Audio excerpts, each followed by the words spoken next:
Hey folks, Dave Temple here. As you know, my podcast is all about talking to some of the best thriller writers in the world. But now, after nearly 2.5 years, I think it's time I toot my own horn. So with that, I'm offering my thriller, The Poser, for sale. This thriller stars Hollywood detective Patricia Pat Norelli, a rookie cop working the overnight beat when one of Hollywood's biggest stars is found dead in her Hollywood Hills home. The only problem, the star just won an Oscar and is found dead only hours later. Now, Pat sees this as a way to forge her own path and muscles her way into the case. Soon, she and partner Detective Stuart Brown find themselves deep inside a complex case with more questions than answers and a ghost of a killer. Now, this isn't my first self-published book, but it's the first one I'm very confident you're going to like. I'm pretty proud of it. And for the rest of this month, you can get the ebook for only $5.95 or the paperback for $13.95. Now, since I do this weekly podcast as a free service, perhaps you'd consider this a way to help out your fellow thriller author. Okay, here's the link, davidtemplebooks.com/books. Okay, there you'll see The Poser. Just click and you're on your way. Again, the link is davidtemplebooks.com/books. Otherwise, just head over to Amazon. Okay, thanks for your support. And now on with the show. Hello and welcome to The Thriller Zone. I'm your host, David Temple.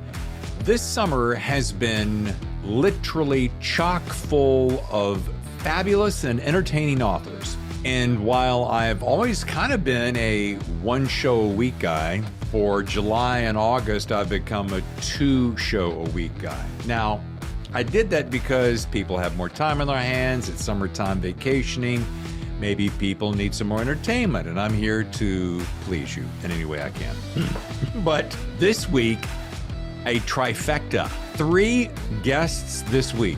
And this next guest is unlike anyone I've had on the show. I had so much fun speaking with Shanti Hershenson. And she has a book called NEVERDYING. Let's just start with the fact that she's not quite yet 15 and a prolific author, right? Okay, let's get to it. She's in the green room here on The Thriller Zone. Hey, Shanti, how are you? I'm good. How are you? I'm superb. Look at you all prepped and ready to rock. Thanks. You know, I think you're my youngest guest on any of my podcast ever. So this is a whole new milestone. Oh, wow. Bro, I was going to say, sorry.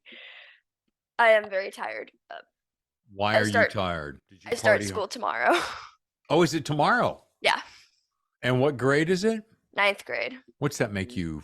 14, 15? I turned 15 in October. Happy birthday early. Thanks. I probably shouldn't ask this because it's going to put you on the spot, but have you heard of my podcast? I have. Thank you. I'm so excited to have you here. Thank you. Thank you for having me. Oh, absolutely. And the book we're going to be talking about is NEVERDYING. By the way, that's a cool cover. Thanks. Look at that. I looked up your artist, and your artist, it's an unusual name. It's like Mibble Art. Really cool stuff. Yeah, they did The Accidental Insurgent for me and The God's Right Hand. The God's Right Hand. You know what really blows my mind about you? And just bear with me because, Shanti, I'm a little bit of a geek. Hope that's okay. But what you have done, is it 8 books now? So it's 11 published, and then I've written even more. 11 published. Yeah. Okay. Evidently, either I'm not up to date or your website hasn't got up to date. Oh yeah, my website misses a couple books. Okay. Yeah. So I did a little homework. I want you to tell me everything, but let's see. I think it was your first 2 novellas you were doing in 6th grade, right? Yeah. Now, your average bear, that's a phrase, your average bear. If your average bear started writing it froze for a second. That's all. Okay. Yeah. It'll do that every once in a while. Okay. if your average bear started, I think my average writer starts somewhere around maybe college or just out of college. So to start at sixth grade is pretty friggin' amazing. Thanks. Um, and a great piece of advice to a lot of folks that listen to the show and they go, yeah, I don't know, man. I don't know if I can do it or if I've got what it takes. And I'm like, Shanti started early and she just dove right in. And this is no lightweight book. This is 420, almost 30 pages. I mean, and this isn't oversized. It's quite a feat. Thank you. Yeah. We're going to talk about this in a second, but I want to know, you have a sister. A little birdie told me you have a sister. Is she younger or older? I have a twin sister, so I'm a minute older. You're a minute older. I did not know that. Yeah. Okay, that's cool. All right, so what is she? Does she follow in your footsteps? Does she want to be a writer too? No, she doesn't write. But I think she wants to be a forensic scientist as of right now. And she does aerial silks, which is like it's like it's a circus sport, I think. So she's really into that. Okay, well, that's something new. And also I found out, a lot of people have hobbies. My hobbies include walking the dog and painting on occasion, but yours is a little bit different. Now, you are a skateboarder, I understand, which I can't even stand on one. I don't. How did you train? How did you teach yourself to do that? So, let me think. I got my first skateboard when I was like 7. Learned how to ride it, rode around the park for a day and didn't touch it for another 5 years. And then like right in the middle of the pandemic, I was really, really bored and I needed something to do. So I asked my parents if they could bring the skateboards home from storage. And we went and we got them and I just started riding it around my backyard, and eventually that kind of progressed to going to the skate park and learning how to go in each of the bowls. And it's really fun. Sometimes I have to say I don't skateboard nearly as much as I used to, but I still do. I like to go right at the park down the street, and then when we lived in our old house, we just moved like a few months ago, Uh-huh. literally like 10 minutes away. But anyways, so our old house, there was a park like a couple streets over, and it was a bit of a longer walk. I mean, it was like probably like a 5-minute walk, but I'm lazy. So what I would do is I would get a backpack, and then I would get my skateboard and I would ride to the park, and I would like go down the street. It was really dangerous, and I'm pretty sure I almost got hit by a car a few times. But that was like what I would do every day, and it was like exercise, but it was also kind of dangerous. Yeah, it is. And I noticed because we probably live pretty close to each other. I'm over here on Requesa in Encinitas, and are you near the school? Sort of. I'm like 10 minutes from the school. I'm like Okay. a little closer to Carlsbad, so Oh, okay. All right. yeah. So you're within 15 minutes of my place. Yeah. By the way, say thanks to your dad for dropping this off. Of course, yeah. I got him to do it while I was actually at my orientation at school. And I love the dedication. Can I read the dedication? Yes. This book is dedicated to my dad, who is sitting across from me as I write this, and instead of helping me pick a good dedication, is refilling my cup of coffee. Thanks. Best dedication ever. I love that. All right. Here's another thing. I understand. I had a buddy back in North Carolina who was a fan of falconry. You do falconry too? I do. All right. Now, how does anybody get into that? You don't just walk up one day, oh, Ma, can I get a falcon for Christmas? I did do that once. Still have not gotten a falcon. I'm actually of the legal age to get a falcon though. So when I was in 5th grade, so when I was 11, legal age to own a bird of prey is 12. I begged my parents every day to get a falcon for my 12th birthday. I don't actually have one yet. I want one. I mean, I live across the street from a canyon now, so it's like it's possible. However, it is a preserve, so Right. taking a bird of prey into the preserve is not. I don't think that's legal because the bird will kill animals. But I can trace that interest back to about first grade, first or second grade. And there was a hawk in my front yard. And I didn't actually know it was a hawk. It was just a really big bird. And me being 6 or 7 and kind of stupid, walked up to it, stood right over it, and watched it for about 15 minutes. And mind you, this is a huge bird. Yeah. That's probably dangerous for a 7-year-old. But no, it didn't like fly away until actually my sister got home, and it didn't attack me. It didn't really know I was there. And I just was really fascinated by it. So I was like, Mom, I want a hawk. I want a hawk. So to settle that, my parents took me to a place in Alpine that teaches falconry, and they let you like kind of call the hawk to your glove and like hold it. And yeah, I've been doing that ever since. How does one call a hawk to one's glove? So, with falconry, it's like the birds, they're owned by the people, Mhm. and they're birds of prey. So they hunt with them, and they're also very, very funny. I don't know. I love birds, so but the hawks, they're trained to have phrases that like they'll come to you if you say them. Kind of like, how you call cats in for dinner. Sure. We used to have outdoor cats, so like we would have to like call them inside. So it's kind of like that. In the best part, there was a hawk, and it was the like the main kind of hawk at the time, and her name was Shanti. No. Yes, they had Shanti the hawk. Okay, now that's just a sign from the universe that you're supposed to have a hawk. I know, like I need one.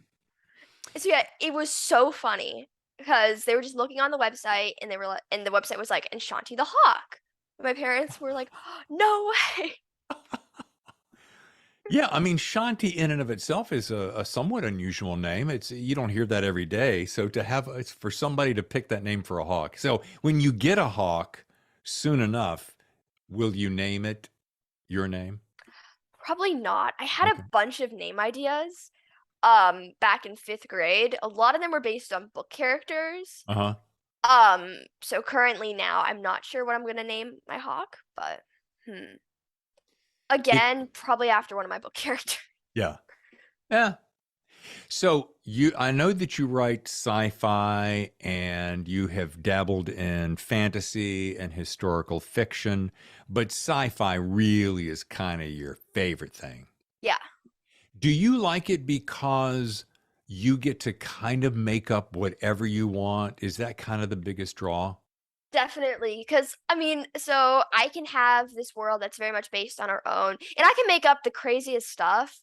So, like Never Dying is one of my examples of that. Like, everything seems pretty normal like in the world. I did a bit of world building for it, like more than my other books. It just seems like this kind of futuristic world. And then people are dying left and right, and people are like immortal, and some people aren't, and there's this crazy dude, and it's like it's really funny. Biounlock's another example of that, because all of my books, I think Never Dying might be the exception. They don't take place terribly far in the future, and I don't know why that is, because it would make sense if they were. So like the prologue of Biounlock is in like 2030, and all of a sudden like the aliens are here, surprise. Right. The God's Right Hand takes place in 2026, and all of a sudden we're in the middle of a civil war. So it's just all it's really like, just I feel like everything in my books is usually very crazy and drawn out, but it's also kind of funny. Uh-huh. You know what's interesting? On the back of the book, you can see how long this is. That's a really long description, but I thought, Yeah. I wonder how Shanti would describe this in a very tight blurb. So as I was looking inside, I see a summary. It says, in a dystopian future where immortals are hunted and killed, Scarlet Caldwell, an immortal, encounters Cain, an exterminator, thus sending her on a harrowing journey. Yeah, that's definitely the really quicker way. The Never Dying blurb is the longest blurb I've written. Like, I look at it on the back of the cover, I'm like, oh, that's a lot to read. I mean, it literally, Yeah. it's almost a short story. It's like flash fiction. Yeah. Anyway, All right. So if you were going, now I just described the summary, but if you were going to meet a girlfriend at a coffee shop and say, "Hey, Sally," let's pretend her name is Sally. "Have you read my latest book?" And Sally says, "Oh, Never Dying. I heard about it." How would you describe it in a very brief but intriguing way that you would tell a friend? All right, let me see if I can manage this. So it takes place in the future in which a random handful of society are immortal. And because of this, the government wants to hunt them down. The main character is Scarlet, and she's an immortal. And she usually stays inside. However, on the one day she goes outside, she encounters Kane, an exterminator, and he is assigned to kill immortals. And they do not have a meet cute at all. They hate each other. But Scarlet finds a secret about Kane that she will do anything to unravel. And that secret is that he's an immortal too. It's not a spoiler because it's in the blurb, but I like everyone gets mad at me for including that because it is kind of a spoiler, but it's like it's a part of my selling point. So You know what? It doesn't bother. It doesn't ruin it for me. I'm yeah, because here's the thing. I want to go for the ride, and it's a yeah. fun ride, so I just go along for it. Now, interestingly enough, why does the government want to kill immortals? Now, I'm asking that almost in a philosophical way, like if this were today, Shanti, and a person was killing people, then the government Yeah. should say, "Well, you can't kill people." But and an immortal is just simply given, if I'm reading this right, is kind of giving the gift of eternal life. So why would the government want to kill him? So the reasoning for that comes in two parts. The first is that I think the government was very worried about overpopulation because they saw it as a global catastrophe.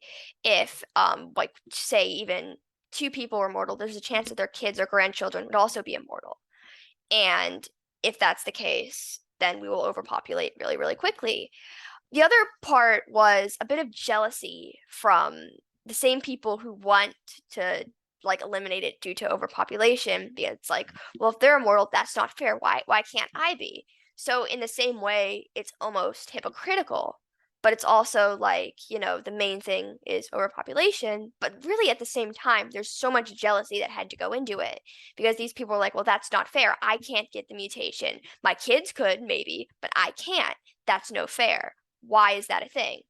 And their solution was like, well, if everyone can't be immortal, even though that would literally be a global catastrophe, then no one can. You have thought this out quite a bit, young lady. Thanks. What is your favorite part of writing? Because it's so clear. I mean, you're a pretty prolific writer at your age, and it's obvious that you really love it. This isn't just a cool hobby. What is it? What's the magic thing that makes you tick? I have so many different answers to that. A big one is just when the story just all clicks together and everything's coming together and like, oh, that makes sense. That's why this happened earlier on. Sometimes I'll write a scene and I won't really think it makes any sense with the rest of the story, and then there will be a scene later on where it clicks, or I will have accidentally foreshadowed an event in the book. And it's just moments like that when it all clicks together. And I'm like, this book, it actually like it works out. I'm waiting for that moment right now with the book I'm currently working on. However, I did have a moment like that where I was like, oh my gosh, this fits and this fits. And I just foreshadowed this. My other thing probably would be just creating these new worlds and these new characters because I feel like I'm just creating like real people. I'll look back sometimes at just like my books. Oh, I'm sorry, I bought my microphone. Anyways, I'll look back at like my books and I'll read them and I'll be like, these characters feel like real people, but they're entirely from my imagination. It's like Yeah. a really unique and very kind of special feeling to be able to create something and just have it feel so real to you. Yeah, it is really a cool feeling. You put it so well because when I'm a writer too, and so when I create this bad guy, we'll say for instance, when I create a bad guy and he's really bad, I I really enjoy seeing how bad I can make him. And I know that in the end, hopefully the good guys will prevail and the bad guys won't. But yeah, it's just so much fun. And when people ask, even my wife will say to me, that character you made in that last book, he was pretty friggin' evil. And I'm like, yeah, wasn't it great? Well, yeah, but I mean, he needed to come to an end.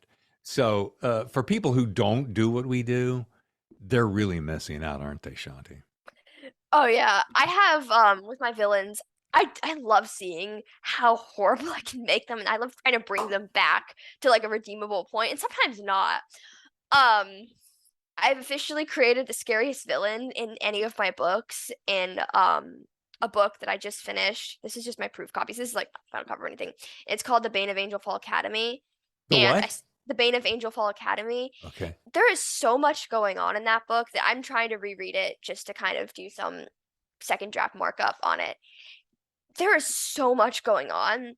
It starts off as like this cool kind of science fiction-y school for writers. It ends with the oh, that's kind of a spoiler. Oops. Well, anyways, it's not the book's not out yet though. So All right, you know what? I'll put a little beep right there at the end. yeah. I do have this question. Will you just be riding along your skateboard or walking in the park or hunting falcons or whatever you do, and will an idea just come to you and go, "Wait, oh, that'd make a great idea." And do you write it down and then start on it right away, or do you kind of sit there and let me think about there a while, let it simmer a little bit?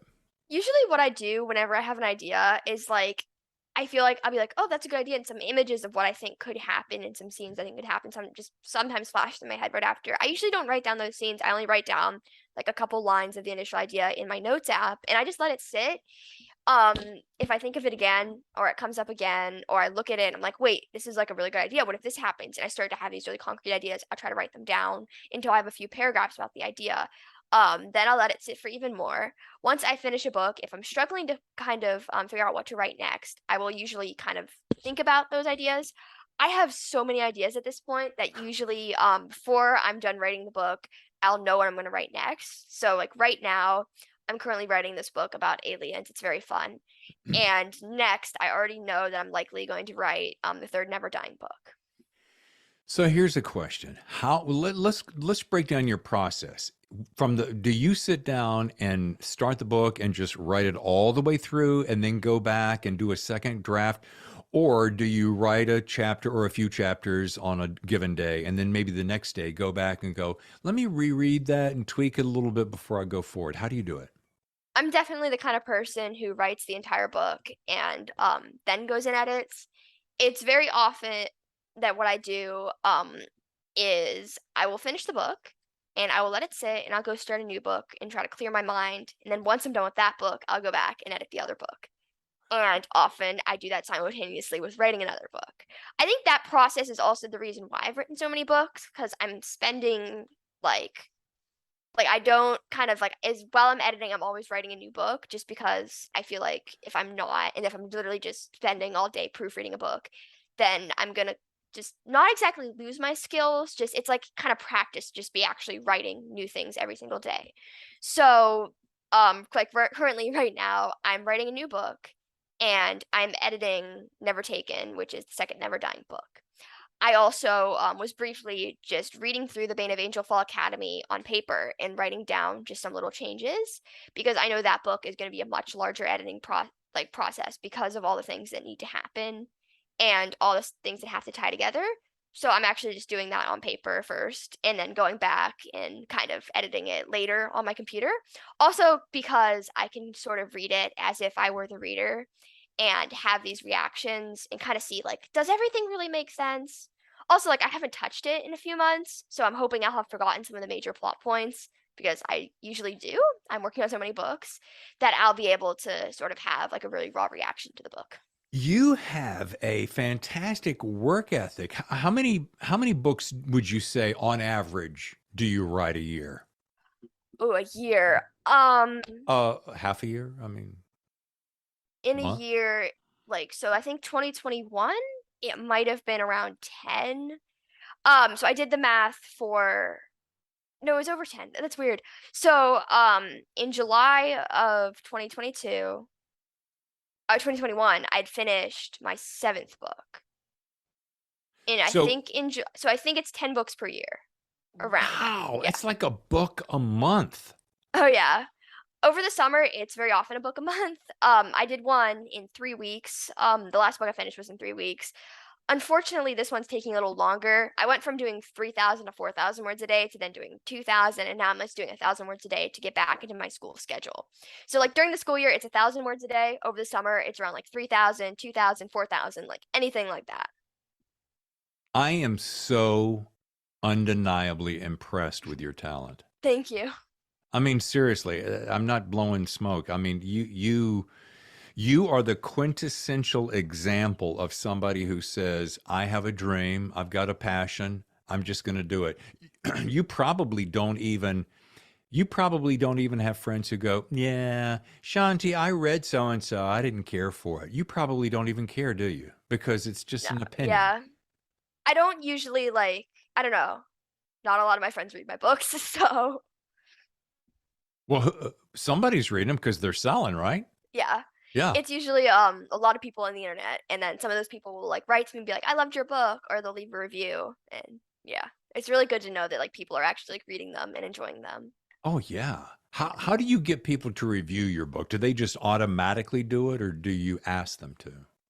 I don't usually ask people to unless they send me like a really, really nice Instagram DM about how much they love the book. And I'm like, hey, would you be interested in leaving a review? It really helps me a lot. One of the big ways I get reviews, and there's a kind of, this is just literally probably the biggest one, or one of the biggest ones, is in the back of the book. I have a little note that says, hi, if you could please leave a review. It's like my author's note that's usually, I don't Yeah. know. Yeah, the first paragraph is mostly just me kind of talking about me. And then the second is like, hey, could you please leave a review? The other way that I get reviews, and this is actually only one, this is something I've only done once, but it was literally insane. I got like 10, 20 more reviews from it. Was to do a blog tour. And through the blog tour, a lot of bloggers would write reviews of the book and they would leave their reviews on Amazon too. I did that with You Won't Know Her Name. It went from about 8 reviews to 27. Actually, it technically has like 30 because my hardcover also has reviews. Just they won't link on Amazon just yet, and I don't know why, because it's the hardcover's been out since November, and just Amazon just refuses to link them together. So there are like a couple stray reviews on the hardcover. That dead gum Yeah. Amazon. Yeah, Well, Amazon annoys me. yeah, well, honey, they annoy a lot of people. Yeah. Here, what do you do with all this money you're making? So most of the money that I make, I put back into marketing my books. So it's kind of like a cycle of like money, then book sales. Um, like I just use it because a lot of the things like I have to do with marketing kind of cost money. So like I'm appearing at the San Diego Festival of Books in, oh my goodness, that is actually coming up really quickly. That's Yeah. in 5 days. Yeah, matter of fact, I was looking it up. It's August 20th Yeah. at Author Alley. Where is Author Alley? So it's a part of the Festival of Books, and Okay. it's like I kind of want to describe it as like a big book signing. So there are a lot of authors basically get to sit at the booth and talk about their books and sell their books. There's also like some local presses there, and I'm like really excited because I'll get to like meet people and I'll get to hopefully sell my books.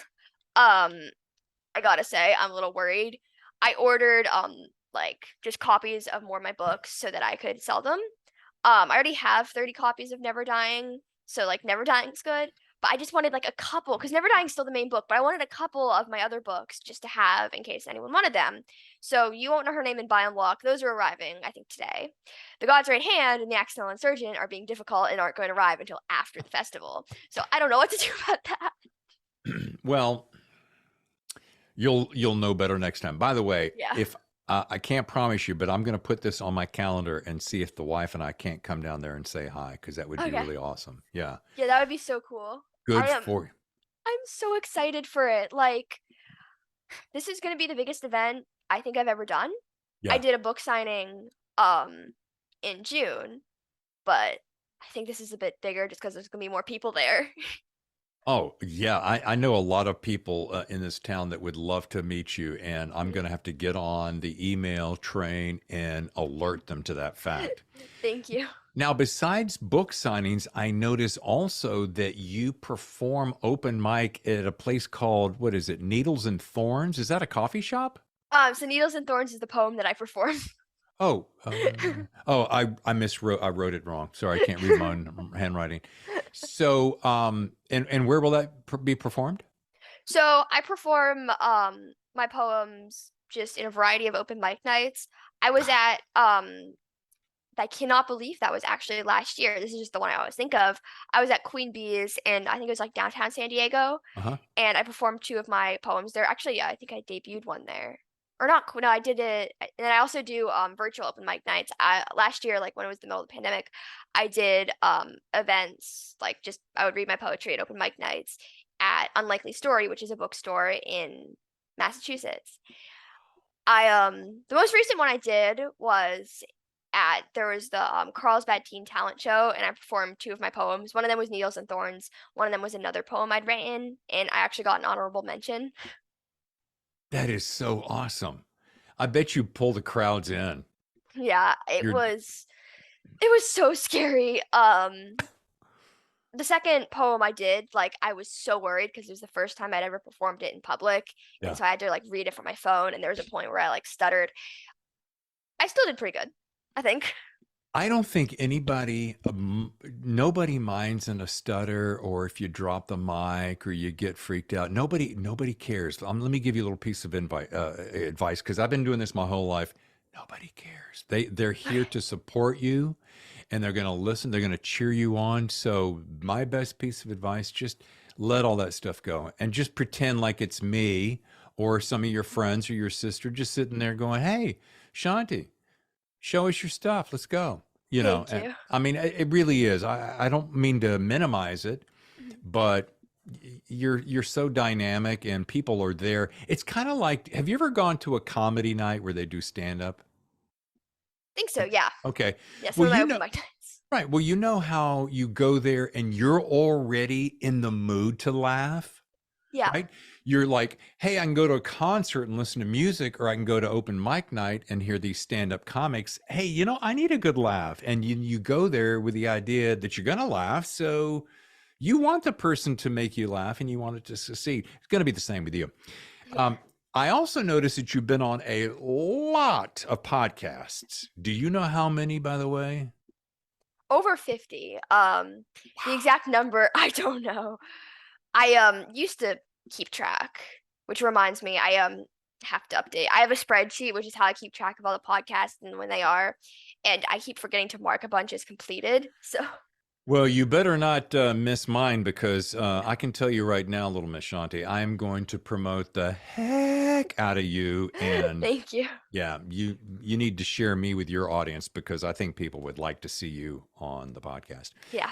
All right. I do. Let's see. Before we get to rapid fire questions, which is a fun little thing we do before we wrap up the show, I want to ask you this, and you kind of hinted it to me, and I think I got a pretty good idea, but I want to ask you point blank because I know you're going to have a great answer because you're so young and you're smart and oh my God, your work ethic is profound. I'm so impressed. And I mean that.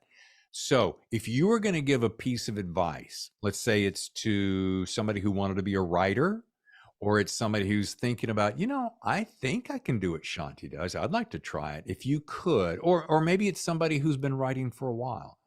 If you were going to share one piece of advice, what do you think it would be? Ooh, One Piece. It could be two, but I mean, I have a basically. ton. A big one is a lot of people call themselves aspiring writers, and I think that phrase sort of holds them back because if you like to write, if you like to put words on paper, if you like to create stories, you're automatically a writer. And I think it's important that people like start identifying as a writer if they like to write. It honestly, it helps a little almost, and it makes you feel more sort of real, and it kind of like, don't kind of compare yourself just to some other writer and say, well, they're a writer, I'm not, I just want to be. Because if you want to be a writer, you're basically automatically a writer. Like if you like to write, you're a writer. My other thing is just a big piece of advice for really any writers, and it's very simple. Write the same amount every day. Find a schedule that works for you. But it helps so much if you just build this habit of writing every single day. Over the last 2 years, I've done this, and now I literally feel like I have to write every day. Like it's just what I do. It's just a part of my daily life. And if you can do that, you're going to finish your books much quicker. You're going to write better books, I feel like. And you're also going to improve because literally the only way to improve, I feel like, is just to practice. You can also do research, you can also look up writing tips, but just write every day and you'll really start to develop your skills a lot better. Boom! Give me a high five. Give me a high five. Bam! That is so good. God, Lee, you're wise beyond your years, young lady. Thank you. All right. Now, we do this thing called rapid fire questions. I've only got 4 of them.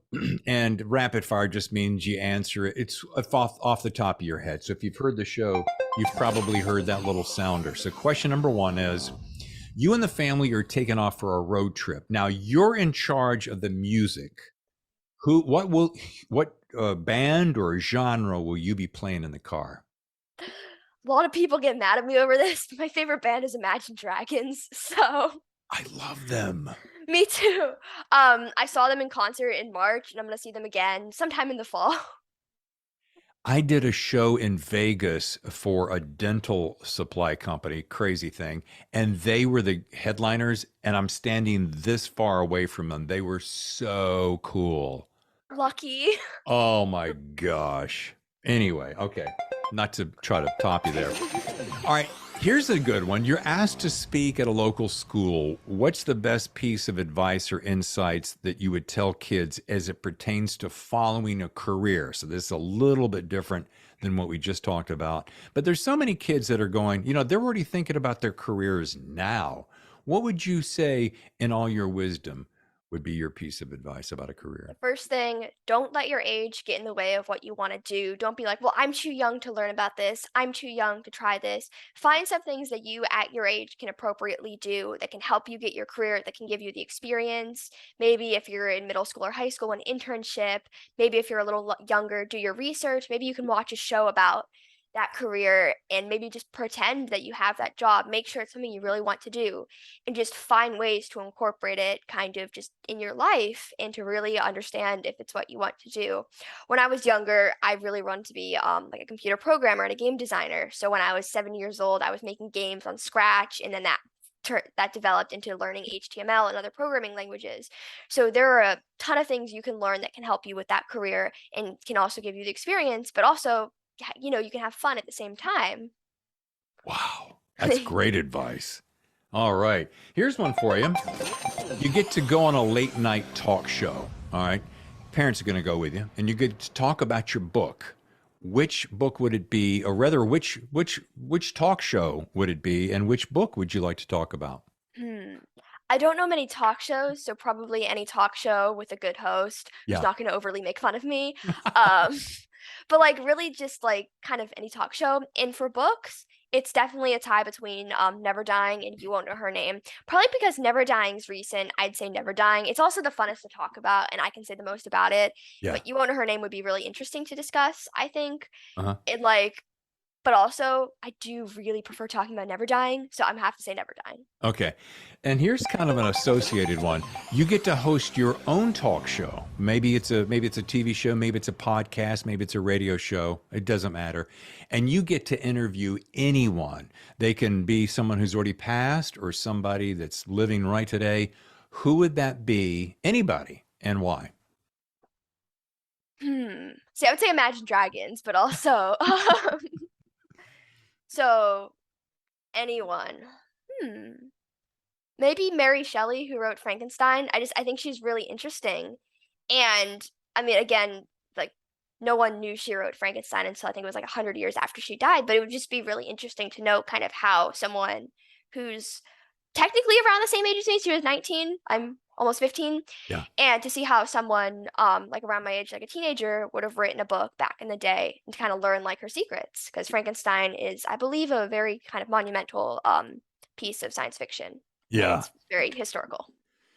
Well, folks, you're going to want to grab a copy of Never Dying, and you can get it on Amazon, and you can pick it up for a fair price, and you can leave a review and help make this gal's career. It is Shanti Hershenson, and I'm telling you, you can visit her website, which is, you got a really cool website that has a lot of stuff going on it. Did you build that website by any chance? I did. All right, you're just like, you make me feel like I don't have any excuses anymore, Shanti. If I one day wake up going, I don't know if I want to work, I'm going to slap myself because I can think about you and you're like, here's a girl who's doing it. So ShantiHershenson.com to learn more. Follow her on Instagram and Twitter and all the other cool places. TikTok too. Oh, quick note, you're on TikTok. Do you do any kind of, what's the new thing called that promoting books? I mean, are you a book talker? I am. I was actually, this reminded me I need to make a TikTok. I haven't posted one in like a day or two. I just post a lot about my books. I post writing tips. Honestly, a lot of content that other people really want to kind of like look at. A lot of it is like tips for other people, but also I just really like posting about my books in general. Yeah. Just random videos that sort of inspire people to do the same. I have 32,000 followers on TikTok. So Could you do me a real quick favor? Because, and I'm embarrassed to admit this, but I think we're friends enough that I can say this. If you're going to tell an old fart like me how to do TikTok, yeah. can you tell me how to do it in just like a couple of quick, easy steps? So first you need to create an account. It's pretty simple. And then just to set up your TikTok page, a few things I think you really need is you just, you need a profile picture that really just represents like you. Okay. So if you want to do like a headshot, anything like that, mine, it changes. So my first one was just a photo of me.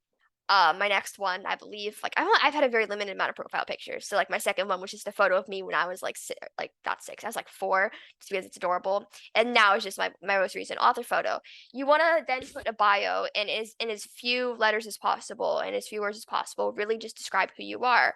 Mine is like my like that I'm an author, my age, how many books I've written and published, and then what I'm currently working on. It's very simple. When you actually create a video, you want to do something that's very neat and very well edited. It also has to kind of pop and it has to be catchy.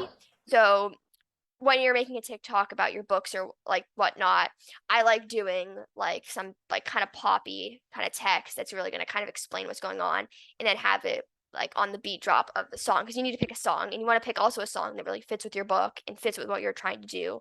It's really easy. You just kind of pick different TikTok sounds on that beat drop. Then you want to do the next part. So for example, if you're sharing what your book's about, I do different images that you think could represent your book and have them each cut, and then on each image put a different kind of line of what the book's about, if that makes sense. Yeah. If you look at my page, there's a lot of examples of this. Another thing people really like is like the aesthetic of your book. So you download a ton of images that really fit the vibe of your book. And when the song kind of picks up, then you just play all these images really, really quickly to kind of give the reader like the vibe of your book. It's really interesting. And then if you want to post clips of like your podcasts, just make sure like they're pretty high quality and they have subtitles. It's really helpful, and some sort of call to action to explain what your podcast is and where you can listen more. You made that very easy to understand. Even an old dude like me can figure that one out. That is exceptional. Thank you. Thank you. What do I owe you for that little lesson? It's okay, nothing. Shanti, you have been delightful. Thank you so much for joining me on the show. Thank you for having me. You're awesome. You're too. Thank you. Thanks. See you. Bye. How much fun was that, right? Shanti Hershenson, the book Never Dying. I've never seen so much energy, so much wisdom, so much prolific talent at such a young age. I'm her biggest, newest fan. Shanti, you rock. I just wanted to get this out because she's so talented and she's got a big event coming up, and I just want to help her in any way I can. So, by the way, buy the book, Never Dying. Also, quick reminder, since we're slipping this in as a bonus, Nick Petrie gets a little extra love. Nick Petrie has a book called The Runaway, and I'm telling you, it's going to be a runaway hit. Sorry, so corny, but it works.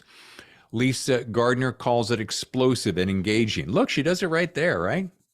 Anyway, Nick is on the show, I don't know, in the next 48 hours.